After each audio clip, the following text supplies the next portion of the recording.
Bonjour à toutes, bonjour à tous, c'est Stéphane des échanges serveurs de Snare, j'espère que vous avez la patate. Aujourd'hui, je suis de retour après 2 mois d'absence, c'était indépendant de ma volonté. J'ai écrit le prochain épisode sur Andersen, il va arriver, et j'espère livrer avant la fin de l'année un point zététique. Voilà, j'ai le prochain thème. Donc, aujourd'hui, je vous parle de l'association Les Échanges Serveurs de Snare, qui organise cette année pour la 4e fois une action autour de la laïcité, intitulée Laïcité pour tous. Et 4e fois, parce qu'il y a une édition 2016, 2017, 2018, et maintenant nous sommes en 2019, bien sûr. Et le contexte pour aller expliquer à des collégiens et des lycéens la laïcité, il va être plus complexe cette année, vu qu'on a eu juste peu de temps avant, plein de polémiques dont on se serait bien passé pour un certain nombre.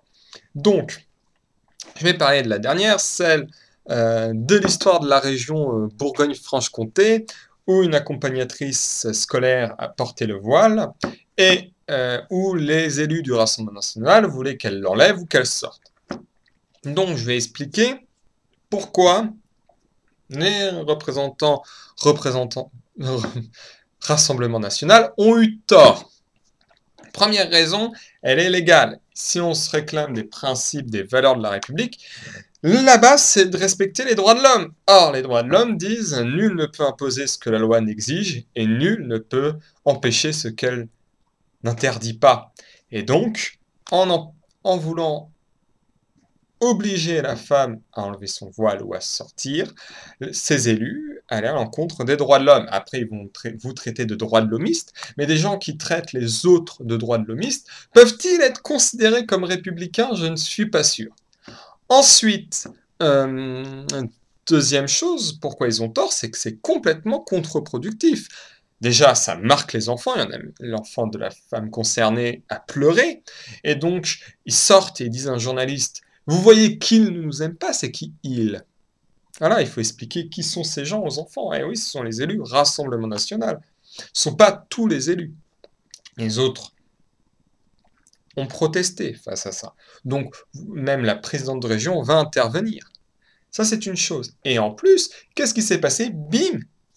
La maman agressée a été répondre à une interview au CCF, le collectif contre l'islamophobie en France. Et pour bien savoir qui ils sont, en faisant un tour sur leur chaîne YouTube, on voit des vidéos avec des gens très peu recommandables. En fait, le but de cette association n'est pas de combattre la discrimination des musulmans, ça c'est le but officiel. Le but officieux, c'est de banaliser l'intégrisme religieux. Et on voit quand des gens, quand ils font des vidéos de personnes comme Hani Ramadan, interdit de territoire en France, pour appel à la haine antisémite. Voilà. Donc, vous voyez bien que, et puis des gens de cet cabinet-là, il y en a plein. Puis il y a eu des propos tenus par des dirigeants, anciens dirigeants de cette association, plus que problématiques. On pense une fameuse, dans ceux qui s'intéressent au sujet, intervention de Marwan Mohamed à la mosquée de Vigneux en 2011. Voilà, il y a tout un livre dessus qui s'appelle Islamophobie, la contre-enquête, écrite par l'excellente Isabelle Kersimon, que je vous conseille. Donc, vous voyez, non seulement légalement, il a tort, ils ont tort, mais en plus, c'est contre-productif. Et le travail qu'il va falloir mener auprès de ces collégiens de Belfort par les équipes éducatives, il va devoir être plus important pour l'éducation à la citoyenneté. Ils ont rajouté du travail aux enseignants. La présidente de région a dit qu'elle allait intervenir auprès des élèves pour les rassurer. Donc on va devoir expliquer en quoi la laïcité se construit autour de la neutralité des agents de l'État, de la séparation stricte des églises et de l'État, mais aussi et surtout par la garantie de la liberté de conscience des individus. La liberté de conscience, ça comprend évidemment la liberté de croire en ce qu'on veut, et donc évidemment pour que à toutes les religions, il n'y en a aucune reconnue par l'État, mais toutes celles qui respectent l'ordre public, hein, parce que je pense aux sectes où là le point de vue légal se pose, mais les religions ont le droit d'exister, et ça c'est par le principe de laïcité. Il n'y a pas de religion officielle, et il n'y en a pas qui sont moins légitimes que d'autres, ni plus ni moins. Donc voilà, expliquer tout ça, évidemment, ça va être important.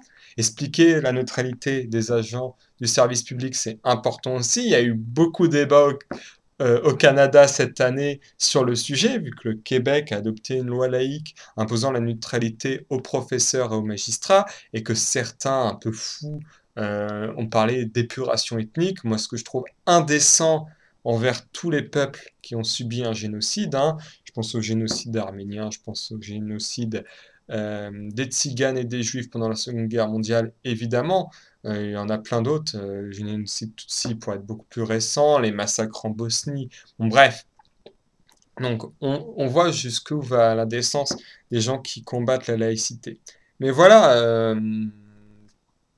la réaction que je peux avoir, c'était pour célébrer mon retour. Donc, j'ai expliqué pourquoi, à mes yeux, ces élus avaient eu tort, pourquoi, au nom des principes républicains, ils ont oublié une des bases de la République qui sont les droits de l'homme et du citoyen, les droits humains, si on veut inclure les femmes, parce que homme avec un grand H veut dire humain, mais bon, voilà. Euh, donc voilà. Je vais m'arrêter là pour ma part et dire que je suis très content d'être de retour en vidéo et je vous dis à très vite.